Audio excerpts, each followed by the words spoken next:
પંચાયતથી અમે આવીએ છીએ અને સરિતાબેન વિવેકભાઈ એની ગાયો રાત દિવસ છૂટ્યો મેકે છે. જઈએ એટલે અમને લાકડી લઈને ધમકાવે છે અને પાછી છે તે ભણવારો કરે. એ ઘેર જઈએ એટલે એ દાદી બની જાય અને અમારું નુકસાન ખેતીનો પાક કોણ અમને આપે?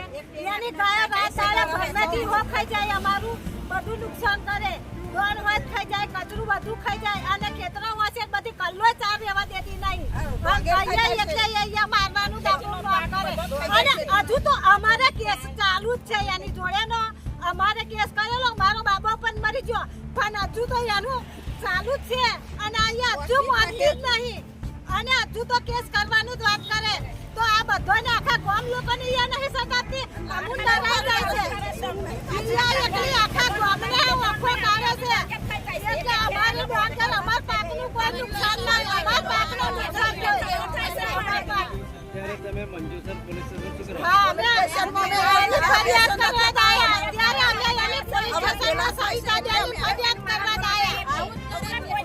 આવું કરે બતાવો શું રજૂઆત કરવા રજૂઆત અમારી છે. અમારા ગામમાં કુબેરભાઈ દાજીભાઈ રબારી રબારી રહે છે ગૌપાલક.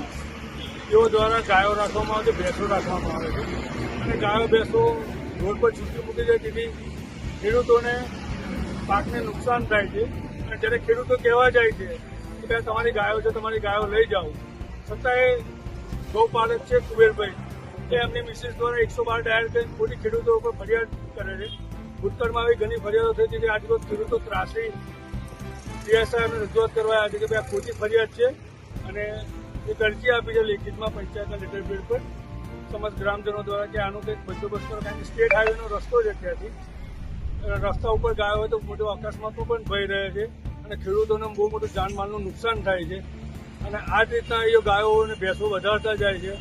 કોઈ કંટ્રોલ નહીં, માથાભારે ઇસમ હોય અને ખેડૂતોને જીવના જોખમને ખેડૂતો આટલા દયનીય સ્થિતિ ખેડૂતોની છે. આવા સમય દરમિયાન આવા એક ગૌપાલક દ્વારા જો ખેડૂતોના પાકને નુકસાન કરવામાં આવતું હોય અને ખેડૂતો જ્યારે કહેવા જતા હોય ત્યારે એમની પર ખોટા કેસ અને એ બધા ઊભા થતા હોય છે. પીઆઈ સાહેબે રજૂઆત કરી છે કે કોઈ અકસ્માત ના થાય અને ખેડૂતોના નુકસાનને પાક ના થાય અને કોઈ ખેડૂતો પર ખોટી ફરિયાદ ના થાય.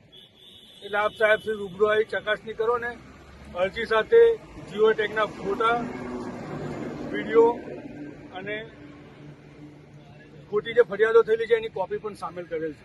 અમારી માગણી એ જ છે કે આ માથાભારે ઇસમને એને જો ગાયો ભેંસો રાખવી હોય તો એની કસ્ટડીમાં રાખે, એની પ્રિમાઇસીસમાં રાખે, નહીં કે જાહેર મિલકત કે કોઈ ખેડૂતોને નુકસાન ના કરે એવી અપેક્ષા.